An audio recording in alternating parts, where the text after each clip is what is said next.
15 दिन रह गए शादी को। लड़के को कहीं से भिनक पड़ती है कि उसकी बीवी उसको धोखा दे रही है, अपने आशिक के साथ रातें रंगीन कर रही है। अस्सलाम वालेकुम, कैसे हैं आप लोग। मैं हूं आपके साथ अदनान और आज एक ऐसी सच्ची स्टोरी सुनाने जा रहा हूं जिसे सुनकर आपके होश उड़ जाएंगे कि अपने इस तरह के भी होते हैं। ये वाक़या मैं नाम यहाँ पर नहीं लेना चाहूँगा, इलाके का नाम भी पोशीदा रखना चाहूँगा क्योंकि प्राइवेसी होती है, सब लोगों को कहीं ना कहीं कोई ना कोई वाकफियत मिल जाती है। कि डेट फिक्स हो गई, कार्ड छप गए, शादी हाल बुक हो गए और लड़के को पता चलता है कि उसकी बीवी का कहीं कोई चक्कर है, लड़की मानती नहीं है। अस्सलाम वालेकुम, कैसे हैं आप लोग। मैं हूं आपके साथ अदनान और आज की जो कहानी है ये एक सच्चा वाक़या है जिससे लड़के की बड़ी मुश्किल से जान छूटी। एक लड़का बहुत ही अमीर था, अब उसकी शादी घर वालों ने तय कर दी और जिस लड़की के साथ शादी की, लड़की पढ़ी लिखी थी और एक जगह जॉब करती थी। दिन रखे गए, तकरीबन 15 दिन रह गए थे शादी को। लड़के को जो शक पड़ रहा था, क्योंकि लड़का जब उस लड़की को फ़ोन करता था वो अक्सर कहती थी मैं ऑफिस में हूँ, मीटिंग में हूँ, मसरूफ़ हूँ, उसका फ़ोन अटेंड नहीं करती थी, तो उसे इस बिना पर बड़ी वो अजीब सी चीज़ें लगती थी। अब लड़के ने सोचा कि इसका कोई ना कोई हल निकालूं, ये ना हो मेरी ज़िंदगी बाद में ख़राब हो जाए। अब लड़का गया एक प्राइवेट जासूस के पास, डिटेक्टिव। एक कंपनी थी उसके शहर में जो कि इस तरह के काम करती थी। बहुत से लोग जासूसी करवाते हैं जो बिज़नेस कर रहे होते हैं अपने जानने वालों के। कोई शादी वाला भी बिज़नेस का जासूसी करवाता है कि हम लोग गलत जगह ना फंस जाएं, तो ये सारे मामला चलते रहते हैं। अब उस कंपनी के पास गया, जो बॉस था उसने कहा जी आप जो चीज़ें हमें मुहैया कर रहे हैं ना, इसमें टाइम बहुत कम है, 15 दिन आपकी शादी को रह गए हैं, हमें कम से कम 1.5 महीने का टाइम चाहिए, तब हम जाके आपको कोई परफेक्ट रिपोर्ट दे सकते हैं। लड़का कहता नहीं जी, जो भी हो आपने 15 दिन के अंदर मुझे रिपोर्ट देनी है। अब डिटेक्टिव ने उससे एक एग्रीमेंट साइन किया। उसने कहा कि जो रिपोर्ट मैं आपको दूंगा उस पर मैं ये नहीं कह सकता कि वो ओके होगी, जो हमें 15 दिन के अंदर मिलेगा हम आपको ज़रूर मुहैया करेंगे। उन्होंने कहा ठीक है, पैसे तय हुए। उसके बाद पैसे दिए और उसके बाद लड़का जो उनको चीज़ें चाहिए थी वो मुहैया करके चला गया कि फ़लाँ जगह वो काम करती है, ये उसका नंबर है, ये उसके घर का नंबर है। अब डिटेक्टिव जो है उसने अपना काम शुरू कर दिया। डिटेक्टिव ने उसके ऑफिस के बाहर नज़र रखनी शुरू कर दी। डिटेक्टिव ने देखा कि जब रेस्ट टाइम होता है या बीच बीच में चाय का टाइम होता है तो ये लड़की जो है ना एक लड़के के साथ बाहर कॉफ़ी शॉप है वहाँ पर आके कॉफ़ी पीती है। अब जब वो कॉफ़ी पीने आते हैं तो लड़का इस हिसाब से बैठता है कि उसका चेहरा जो है वो नज़र नहीं आता।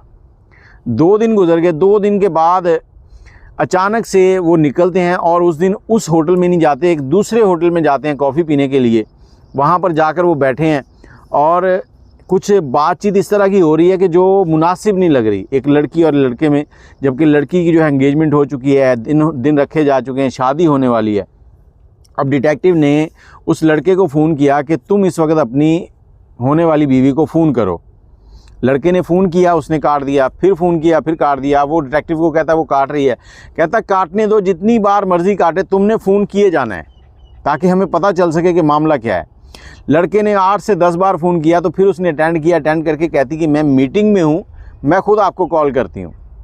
अब डिटेक्टिव को जब बताया गया, डिटेक्टिव ने कहा कि हम आपको तस्वीर भेजते हैं और इस तस्वीर को देखकर आप बताइए कि ये बंदा कौन है, शायद आप इसे जानते हो।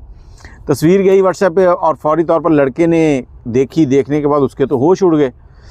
उसने कहा जी ये तो मेरा बहनोई है, अब इस पे मैं कैसे कह सकता हूँ कि ये इसके साथ इनकी सेटिंग चल रही है, क्योंकि जो चीज़ें अब तक हमने देखी हैं उसमें तो ये उठना बैठना ये तो नॉर्मल चल जाता है, मेरा रिश्ता भी इसी ने करवाया है। अब डिटेक्टिव कहता चलें और टाइम दें, देखते हैं। डिटेक्टिव ने उस पर नज़र रखी और अक्सर वो इस तरह जब बाहर निकलते तो लड़के से फ़ोन करवाता, वो फ़ोन करता, फिर वो काटती, फिर वही चीज़ आती कि बिज़ी हूँ। आखिर एक शाम को इस लड़के ने एक होटल बुक करवाया। लड़का होटल में गया, क्योंकि दोनों तरफ उसने बंदे लगा रखे थे, लड़के के पीछे भी और लड़की के पीछे भी। 5 से 6 दिन गुजर गए थे और लड़के और लड़की की किसी और से मुलाकात नहीं हो रही थी, ये दोनों आपस में मुलाकातें करते थे जहाँ भी। उसने देखा कि लड़के ने जाके एक VIP होटल है 5 स्टार, उसके एक रूम बुक करवाया, कपल रूम। शाम को लड़की और लड़का दोनों वही उसी होटल में चले जाते हैं और ये जो डिटेक्टिव है ये वहाँ का जो वेटर होता है उसको जाकर तैयार करता है कि ये जो कमरा है इसमें हमने रात को 10 बजे जाना है, ये जो लड़का है इसकी है बर्थडे, हम इसको सरप्राइज़ देना चाहते हैं और तुमने हमारे साथ कोऑपरेट करना है। उसने कहा ठीक है, 10,000 उसको दिए। उधर से उसने लड़के को फ़ोन किया कि तुम ऐसे करो, अपने ससुराल जाओ और वहाँ से अपने ससुर को या किसी एक फ़र्द को लेके आओ। उसने कहा जी वो मेरे साथ कैसे आएंगे? तो इसने कहा, डिटेक्टिव ने, कि तुम ऐसे करो, दरवाज़ा नॉक करना, नॉक करने के बाद कोई आएगा उससे कहना कि चलें आप मेरे साथ चलें, थोड़ा सा काम है, तुम उनके होने वाले दामाद हो, आ जाएंगे आराम से। जब वो गाड़ी में बैठ जाएँ तो उनसे कहना मोबाइल दीजिए अपना, कॉल करनी है। मोबाइल लेके उनका मोबाइल बंद कर दो ताकि वो किसी को कॉल ना कर सकें, और सीधे लेके यहाँ आ जाओ। ऐसे ही हुआ, लड़का लेकर वहाँ पहुँचा, ऊपर से ये लोग गिफ्ट भी ले आए, वेटर को भी पता ना चले। वेटर को कहा कि अब तुमने जाके दरवाज़ा खटखटाना है और रूम सर्विस का कहना है, और ये अगर हम लोग जाके खटखटाएंगे ना तो वो देखेगा अंदर से और दरवाज़ा नहीं खोलेगा। वेटर ने ऐसे ही किया, ये पीछे खड़े हो गए हैं। वेटर अंदर गया, दरवाज़ा खटखटाया, जैसे ही अंदर से आवाज़ आई, एक गंदी सी गाली देकर उस लड़के ने कहा कौन है? अब वेटर ने कहा कि रूम सर्विस, आपके लिए एक पार्सल है। अब उसने दरवाज़ा खोला, बड़ी उकताई हुए लहजे में, कच्छा पहना हुआ है, और दरवाज़ा खुलते ही, जैसे ही दरवाज़ा खुला तो जो डिटेक्टिव था उसके कैमरे ऑन थे, वो फौरी तौर पर कमरे के अंदर गए, उस बंदे को धक्का दिया है, धक्का दे के आगे बेड पे देखा है तो बेड पर एक नंगी वो लड़की बैठी हुई है। अब वो कैमरे में रिकॉर्ड हो गई है। फौरी तौर पर लड़की का भाई, लड़की का बाप जो अपने होने वाले दामाद के साथ बैठकर आ गए थे, वो भी अंदर दाखिल हो गए। अब जब लड़के ने मोबाइल ले लिए थे तब उसका जो ससुर था वो थोड़ा परेशान था, और डिटेक्टिव ये सारी चीज़ें नोट कर रहा था। जब वीडियोस बन रही हैं, उसने, लड़के के बाप ने कहा कि आप लोग ऐसे करें कि कैमरेज बंद कर दें, हमारी पर्सनल ये मामलात हैं तो इसको रिकॉर्ड नहीं करना। उन्होंने बारहा इसरार किया, डिटेक्टिव ने कैमरे बंद करवा दी, लेकिन उनका एक हिडन कैमरा जो था वो चल रहा था। उसके चलने की वजह ये थी कि डिटेक्टिव कहता है कि कल को हो ना हो ये हमारे ऊपर कोई ना कोई काम डाल दें, और बाद में हो सकता है ये लड़के को भी तंग करें। बाप ने बेटी को डांटा, उस लड़के को डांटा। उसके बाद जब बाहर आए तो इनकी मीटिंग हुई है, तो मीटिंग में वो लड़की का बाप जो है वो शर्मिंदा है, अपने होने वाले दामाद से माफ़ियाँ मांग रहा है।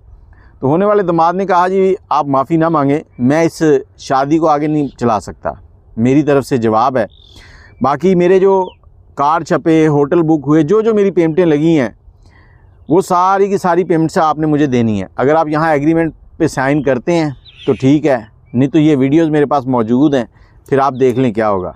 तो उनका साइन सिग्नेचर हुए, एग्रीमेंट हो गया। उसके बाद लड़की अपने घर चली गई। लेकिन यहाँ पर देखें, इस लड़के की किस्मत अच्छी थी कि इसको पता चल गया, अगर इनकी शादी हो जाती तो हो सकता है बाद में भी कुछ इस तरह के मामला चलते रहते। खुदारा कुछ भी करने से पहले अपने और अपने वालिदैन का ख्याल ज़रूर कर लिया करें।